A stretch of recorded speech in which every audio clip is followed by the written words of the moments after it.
This is the FM Gold channel of All India Radio. In the program News Analysis, now we bring you a discussion on India Ratifies Paris Climate Agreement.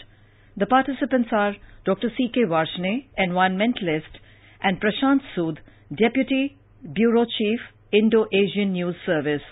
India, on October 2, yesterday, that is the birth anniversary of Mahatma Gandhi, joined 61 other countries that have deposited their instruments of ratification. And together they count for close to now 52% of total global greenhouse emissions. It was an important day, and India has become the 62nd country to ratify the agreement. But it has yet not come into force because, according to the UN, at least 55% of the global emissions have to be taken into account for it to come into force. Professor Varshney, yesterday was a very important day, and with India joining those countries which have ratified the agreement, it is being widely felt that the agreement now has got the desired political momentum. How do you look at India joining and its implications? I think this has been a very major development and a very seminal development in maintaining the global climate and to reduce the growing temperature, which is really a great threat to the mankind and to the livelihood and to the health and as well as to the productivity of this biosphere.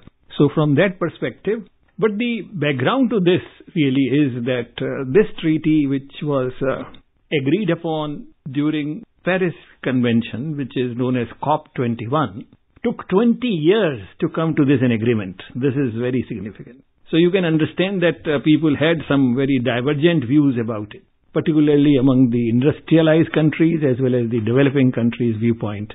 So ironing out took a lot of time. But having done that, the treaty has come out that there is a universal need and acceptance that something has to be done to contain the rise of the global temperature within 2 degrees centigrade. Because this is scientifically suggested by IPCC modeling studies that beyond 2 degrees, if the temperature of the earth rises, then things are going to be in a very, very difficult situation, irreversible situation, and where the things will go out of hand. So I think keeping that kind of a warning in mind, the global community has finally agreed after a lot of rigmarole and skirmish for 20 years that such a treaty we would have. But then for the UN to have this treaty ratified and to get formalities done, it's a long process and it's a step-by-step process. So after the Paris Agreement, the treaty was opened for signature on 22nd April 2016. And it will remain open for signature until 21st April 2017. So I think during this period, the global community is required to come and sign. And I think on that day, 191 countries have really signed it. And our Honorable Minister of Environment and Forest was present. And UN Secretary General has organized a special function for this purpose. Now, this signature business is fine, but then the treaty to become operative, there are 2 particular conditions which have to be met. Number 1, that at least 55 countries must ratify. Ratify means they must submit the instruments of ratification, which means certification from their governments that they agree to this. These are formal documents which have to be submitted by the country. And second, that the total amount of countries, their total emission which are submitted their instruments of ratification must amount to 55% of the global carbon dioxide emission. So once these 2 conditions are met, the treaty will become operative. The day on which this happens, then after 30 days, the treaty will come into force. Right. So I think this is the operative part. And in this, nationally determined declarations, or those countries which have earlier submitted INDCs will be taken on board. And I think then the countries have a commitment to really adhere to that and take corresponding measures in their countries to really meet those expected commitments or very definitive commitments which they have made. So I think number of instrumentalities have to be utilized and has to be generated. And India has to work very hard in order to really achieve our commitment that we have made. The Paris Agreement's central aim is to strengthen the global response to the threat of climate change by keeping the global temperature rise in this century below 2 degrees Celsius above the pre-industrial levels. So this was a very, very landmark agreement. As you said, there were 197 parties to the convention. And as you said, it will come into force once. Now it's almost at 52% of the greenhouse gas emissions of the parties that have ratified, and another 3% if they do it, then it will come into force after 30 days. But this is one part of the agreement that has been signed and ratified, and you said it's fairly technical and elaborate process. But then we also about to see that there is a conference in Morocco next month, and which is a very important conference, and COP22 is there. So how is India preparing for it, and what are India's expectations from there? The Morocco conference which is going to come is an annual event which the parties meet.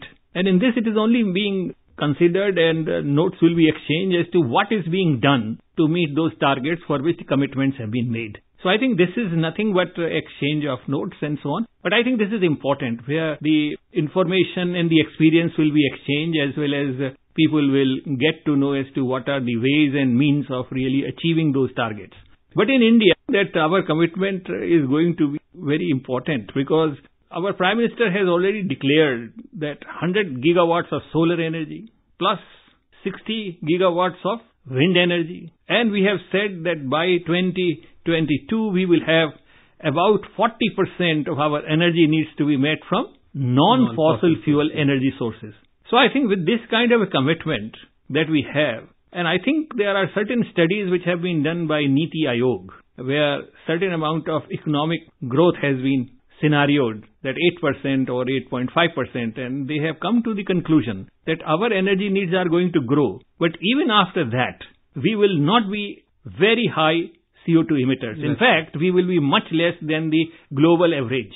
But the global average is going to be more than 5 or 6 tons per capita, while we will not exceed more than 4.4 tons even after that. Our extra energy requirement, which we are envisaging on account of 8% or 8.5% of economic growth. But India is, now that we are preparing for its implementation, as you said, our intended goals that we have set, we are fairly ambitious in terms of non-fossil fuels. We obviously need finance, technology, capacity building support, and whatever climate finance goals that have been set, those have not been met as yet. And also, India has been pushing for the second commitment period of the Kyoto Protocol. And I think in Morocco also there will be talk on this. So how do you think that... No, India has no commitment in the Kyoto Protocol. No, India is pushing for the developed countries to... India is pushing. Countries to have But you know, Kyoto Protocol has had a very unfortunate fate.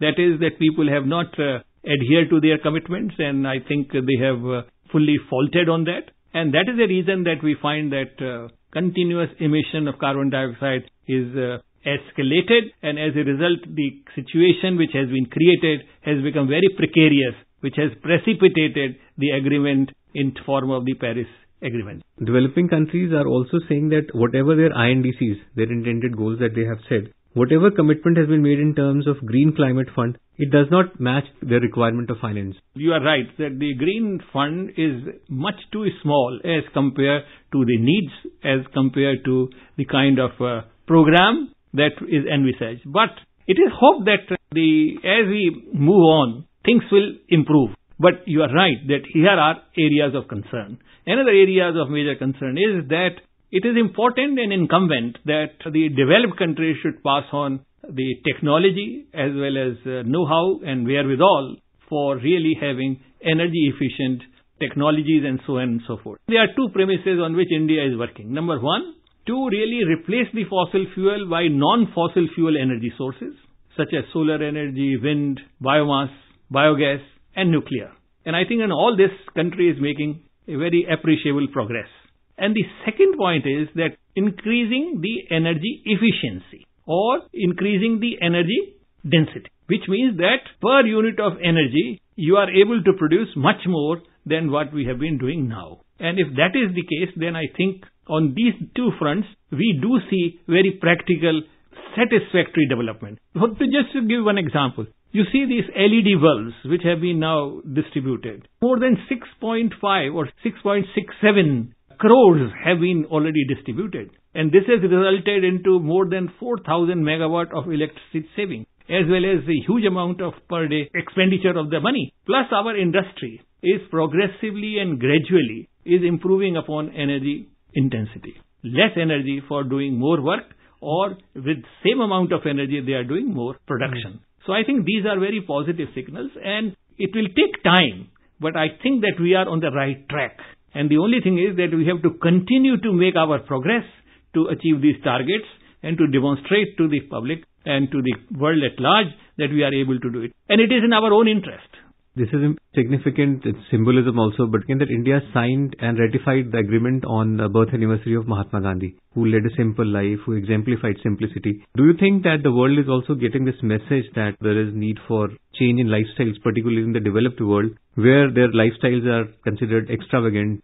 Do you think that kind of message is also going? Present day problem of the global climate change is largely because of the lifestyle and because of the luxurious lifestyle and the profligate use of energy. And that is the reason that without really losing much, it is possible to contain our energy use, or particularly fossil fuel use, and the emission of carbon dioxide. And I think it is an inherent, it's not apparent, but I think the underlying message of using this day is only to say that the ideals and the experience and the way Mahatma Gandhi is preaching are really very helpful and provide a philosophical support and guide to really contain our energy needs and at the same time improve the quality of life and welfare of the people. Prime Minister Narendra Modi has talked of climate justice, and you were talking of our intended nationally determined contributions, which are fairly ambitious because India has indicated that it will achieve about 40% cumulative electric power installed capacity from non-fossil fuel-based energy sources by 2030. And also renewable power deployment target is of 175 gigawatts by 2022, which, as you said, includes 100 gigawatt of solar and 60 gigawatt of wind energy. So these are very, very ambitious targets, and we are not very far from 2022. Do you think that enough action has been taken by the government, and what needs to be done? I think action is being taken. And one of the good silver lining that I see is that the price of the solar energy is precipitously coming down, which really instills hope that in future we will be making even faster progress on this front. And in fact, to be very precise, these targets have to be revised upwards, which means that another 50 gigawatts have to be added to solar, and any 20 to 30 gigawatts has to be added to the wind and other resources. So I think this is actually not enough, but we have to add more. But I think the technology is becoming now much more manageable. It has become competitive, and therefore it is really hoped that things will happen. But let me also say, it is not that easy. What we can say is that things are becoming better and better. But I think the challenge remains. And we have to work consistently without really taking any rest on this and without feeling complacent about it. And unless we do that, we will not be able to achieve the kind of targets that we have set for ourselves. And that's what we have really declared to the international community in terms of INDCs and NDCs. This decision to ratify the agreement came after, of course, the government saw through the domestic legal requirements and also internal discussions. Do you think that message is percolating at the grassroots? I think it is percolating, and the climate is getting made because now everybody talks of LEDs, and it is also being talked about of biodiesels and green renewables. From every point of view, we are really looking for containing carbon dioxide. The greening of the highways is another big example, where again plantation of trees has been envisaged, which again are going to really sequester carbon dioxide from the atmosphere. So I think there are, from various angles, this problem is being, in fact I should say, it has been mainstreamed into every action and every developmental project that the country is really planning and country is trying to really work out. India has taken a very historic step, which has already been done by 61 other parties. India has become the 62 party, giving the agreement the desired political momentum for its ratification. Hopefully it will be implemented in the near future. And what India is looking forward is that developed countries also come forward in terms of technology, finance and capacity building at the Morocco conference next month. Thank you so much. You were listening to a discussion on India Ratifies Paris Climate Agreement. The participants were Dr. C.K. Varshney, environmentalist, and Prashant Sood, Deputy Bureau Chief, Indo-Asian News Service. This program was produced and presented by the News Services Division of All India Radio. This program is also available on our website, newsonair.nic.in. You may email your opinion about this program at airnsdtalks@gmail.com.